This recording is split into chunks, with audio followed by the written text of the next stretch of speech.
మనం మైండ్ యొక్క power of sub conscious mind గురించి కొద్దిగా ప్రతిరోజు తెలుసుకుంటూ వస్తున్నాం. దీనికి చేసేది చాలా చిన్న ఎక్స్పెరిమెంట్ ఒకటి ఉంది. అది ఇప్పుడు మీరంతా చేసి చూడండి, చాలా అద్భుతంగా ఉంటుంది మీకు మీరేను. For example neuro linguistic programme అని అది కూడా మనం విన్నాము. అంటే మెదడు ఎట్లా ఇన్ఫర్మేషన్ రిసీవ్ చేసుకుంటుంది, దాన్ని ఎలా స్టోర్ చేసుకుంటుంది, దాన్ని ఎలా మ్యానిపులేట్ చేస్తుందని. దీంట్లో 2 విషయాలు చెప్పారు, అసోసియేషన్ అని, డిసోసియేషన్ అని. ఇప్పుడు ఈ అసోసియేషన్ అనే దాంతో చిన్న ఎక్స్పెరిమెంట్ చేద్దాం. హాయిగా ముందు కళ్ళు మూసుకోండి.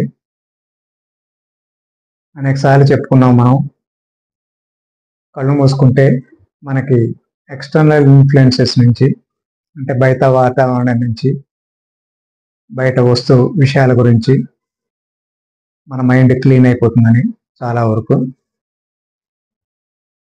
హాయిగా 4-5 సార్లు గాలి తీసుకుని వదులుతూ ఉండండి. హాయిగా 4-5 సార్లు గాలి తీసుకుని వదులుతూ.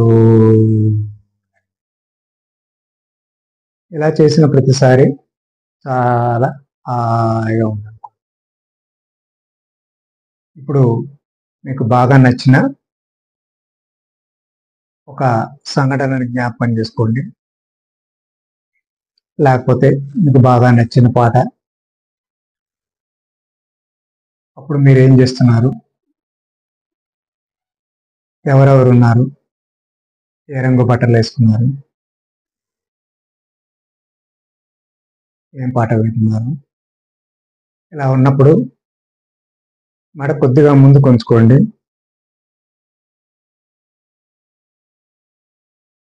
ఈ సీన్ని, అంటే మీరు చూస్తున్న సీన్ని బాగా దగ్గరికి తీసుకొచ్చినట్టుగా చూసుకోండి. అందులో మీరు బాగా లీనమైపోండి.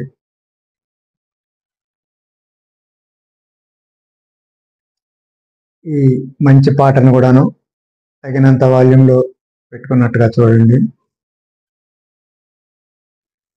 ఇలా కొద్దిసేపు ఈ అనుభవాన్ని బాగా అనుభవించండి.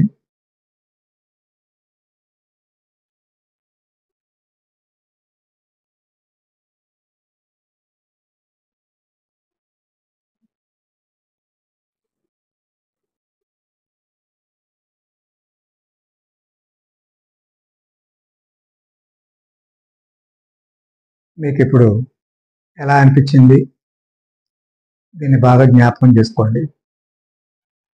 ఇలా అదే అనుభవాన్ని కొద్దిగా తల ముందుకు ఉంచుకొని పూర్తిగా మనస్ఫూర్తిగా అనుభవించడాన్ని అసోసియేషన్ అంటాము. ఇలా చేసినప్పుడు ఈ సంఘటన తాలూకు ప్రభావం మీ మనసు మీద ఇంకా బాగా పడుతుంది.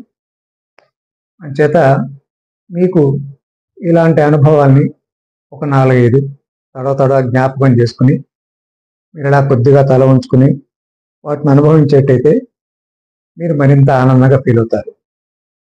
ఓకే ఫ్రెండ్స్, మరి ట్రై చేయండి. ఇప్పటి నుంచి రోజు ఇలాగా ఏదో ఒక మంచి అనుభవాన్ని ఎక్స్పీరియన్స్ చేస్తూ, ఇలా మరింత బాగా దాన్ని అనుభవిస్తూ, దాని తాలూకు సత్ఫలితాలని, అది రిలీజ్ చేసే హార్మోన్స్ని, కెమికల్స్ని, వాటి ఎఫెక్ట్స్ని బాగా ఎక్స్పీరియన్స్ చేయండి. నమస్తే.